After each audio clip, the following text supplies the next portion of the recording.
Sir ఇప్పుడు చాలామంది cinema industry నుంచి సీనియర్స్ అయిపోయిన వాళ్ళందరూ లేదు ఇంకా సినిమాలు అయిపోయిన డైరెక్టర్లు బయట వచ్చి భాష్యం చెప్తున్నారు. అప్పట్లో వాళ్ళు వాళ్ళతో వీళ్ళు వాళ్ళతో అని. ఇప్పుడు మనకి నేను పేర్లు చెప్పను, బట్ మీకు అర్థమైపోయి ఉంటుంది ఎవరి గురించి మాట్లాడతారో. వాళ్ళు చాలా అంటే ఆల్మోస్ట్ ఎపిసోడిక్గా చెప్తున్నారు, ఇలా ఇలా ఏది ఆ రోజు ఇలా ఏదని. వ్యక్తిగత జీవితాల గురించి కూడా కామెంట్ చేస్తున్నారు. అంటే ప్రతి మనిషికి వ్యక్తిగతం ఉంటుందమ్మా. ఇప్పుడు ఇట్లా ఉంటే ఇట్లాగే ఉండేవారు, ఇట్లా ఉండేవారు నీకు అది వ్యక్తిగతంగా రకరకాలుగా ఉంటారు మనుషులు. సో దాని వ్యక్తిగతాన్ని గురించి ఇప్పుడు మనం మాట్లాడటం కూడా అనవసరం. ప్రతి మనిషికి ఒక పర్సనల్ లైఫ్ ఉంటుంది. ఆ పర్సనల్ లైఫ్ కొంతమంది ఈ సినిమాల్లో మామూలుగా ఇప్పుడు ఈ కాస్టింగ్ కోచ్ అనేదో చెప్తూ ఉంటారు చూడండి. అవునవును, అది అందరూ చేస్తారంటే అందరూ చేయరు. ఇప్పుడు ఇవన్నీ కూడా మీరు చెప్పింది కానీ నేను చెప్పింది కానీ 1% to బిలో 10% ఉంటారు అటువంటి. మీరు ఇండస్ట్రీ చూసారు కదా, అంతే సార్. ఏ హీరోయిన్ ఎంత స్థాయి హీరోయిన్ అయినా సరే కాస్టింగ్ కౌచ్కి ఒప్పుకోకపోతే అసలు హీరోయిన్ అయ్యే ప్రసక్తే లేదు అని ఒక మాజీ డైరెక్టర్ గారు ఒక బహిరంగ స్టేట్మెంట్ కాదు, ఒక ఇంటర్వ్యూలో చెప్పారు. ఆయన చెప్తూ ఉండొచ్చు, తప్పే ఉంది. వాళ్ళ నమ్మకం అయి ఉంటుంది, లేదా వాళ్ళ జరిగిందేమో, ఆయన చేసిన పని చేసిన కంపెనీల్లో అట్లా జరిగి ఉండొచ్చు. ఆయన ఎక్స్పీరియన్స్ ఏంటో మనకు తెలియదు కదా. నా ఎక్స్పీరియన్స్, నేను ఇన్ని సినిమాల్లో ఉన్నాను, ఇన్ని రోజుల నుంచి నేను ఉన్నాను. ఆల్మోస్ట్ 50 years అవుతాను నేను ఇండస్ట్రీకి వచ్చి. 50 yearsలో I have never seen that, to be frank. ఇది అబద్ధం కాదు, నిజం. ఇన్ఫ్యాక్ట్ నాకు రివర్స్ నేను ఎక్స్పీరియన్స్ చేశాను. ఫర్ ఎగ్జాంపుల్ ఎలా రివర్స్ అంటే ఏంటి సార్?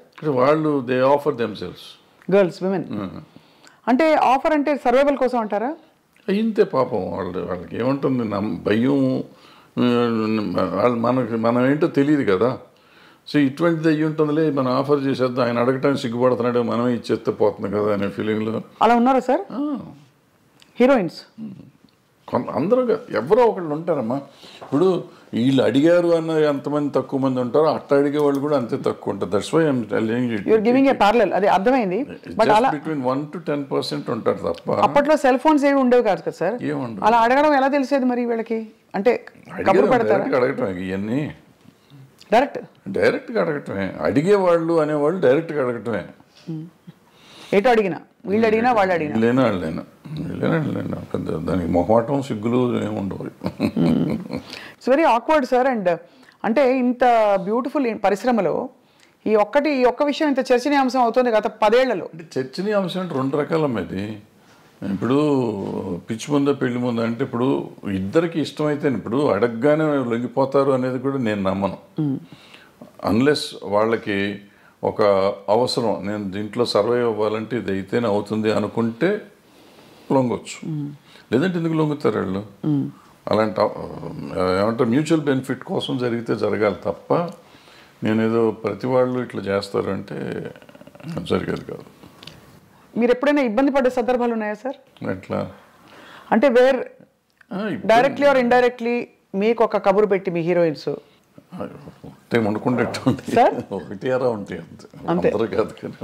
అంటే అందరూ అలా వచ్చి ఉంటారు కదా, మీరు చెప్పారు కాబట్టి చాలా మంది చాలా జెంటిల్, చాలా మర్యాదగా, సొంత పిల్లల్లాగా. నాకు ఆడపిల్లలే 3.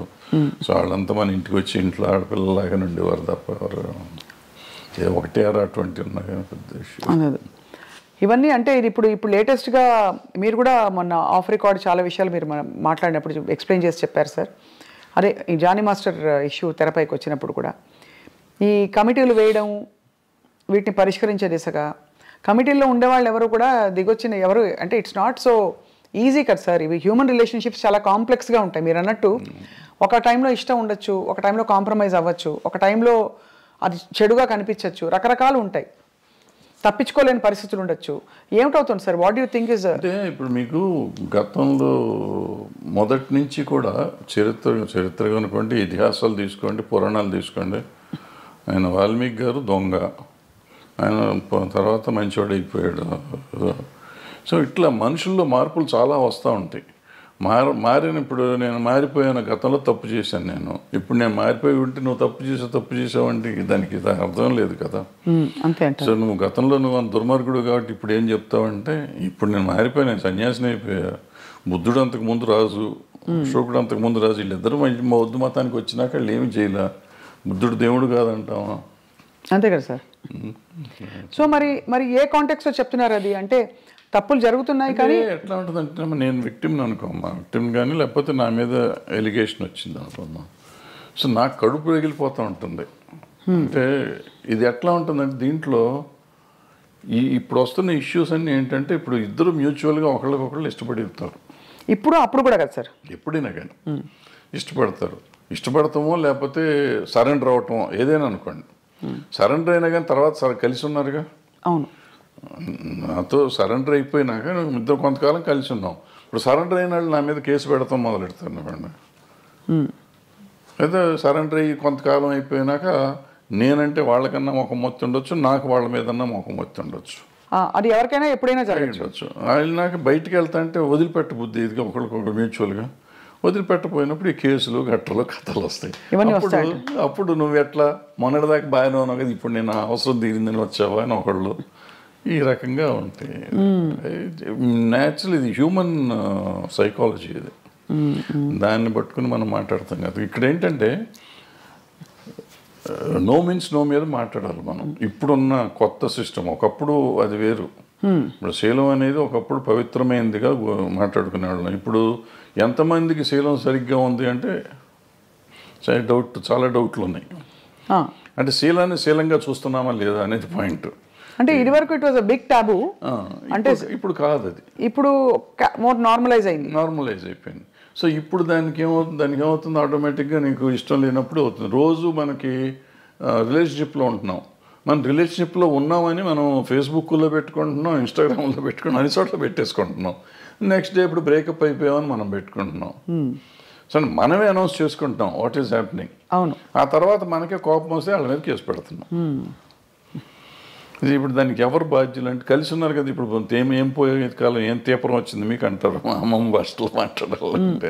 తీపరం లేదు, తాపరం లేదు. ఇది ఏంటంటే నాకు ఇష్టం లేదు, నువ్వు రావద్దని రావకూడదు, అంతే, సింపుల్. సో అక్కడ నుంచి ఆ వైరం వల్ల వచ్చే కేసులు అంటారు ఇది.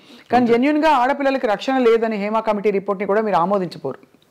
ఎందుకు డెఫినెట్గా ఉందమ్మా, డెఫినెట్. ఇప్పుడు ఒక అమ్మాయి వచ్చింది పాపం, ఎవరో ఒక అమ్మాయి ఆశగా సినిమాల్లోకి చేద్దామని వచ్చింది. వచ్చిన అమ్మాయిని నువ్వు నాకు ఏదన్నా ఇది ఇస్తేనే నేను ఉద్యోగం ఇస్తాను, వేషం కానీ పని కానీ ఇస్తాను అనేది దుర్మార్గమే కదా. హేమ కమిటీ రిపోర్ట్లో కానీ ఎక్కడైనా కానీ ఈవెన్ పాక్సో దీంట్లో కానీ అదే చెప్తాను. నువ్వు అడగటం కూడా తప్పు. అడిగినాక లొంగి నువ్వు ఆ అమ్మాయికి పని ఇచ్చేసినా కూడా, ఎదురు పని ఇచ్చేసినా కూడా లొంగ తీసుకోవటం తప్పే. కాబట్టి ఏ రోజు తెలిసినా కానీ నా మీద నేను శిక్షార్హుడిని. ఏమంటే మ్యూచువల్గా కలిసి ఉన్నాం కదా, నీకేంటి అని మనం అడగొత్తానికి లేదు. ఇంకా కలిసి ఉన్నా కానీ నువ్వు లొంగ తీసుకున్నావు కదా. అవును, ఇప్పుడు మరి జానీ మాస్టర్ ఇష్యూలో ఏమై ఉంటుంది సార్? అది దాన్ని నేను మాట్లాడకూడదు. మీరు మాట్లాడకూడదు కాబట్టి ఓకే ఫైన్, అడగం సార్. మేము కూడా కమిటీని కోర్టుని కంప్లీట్గా గౌరవిస్తూ అంటే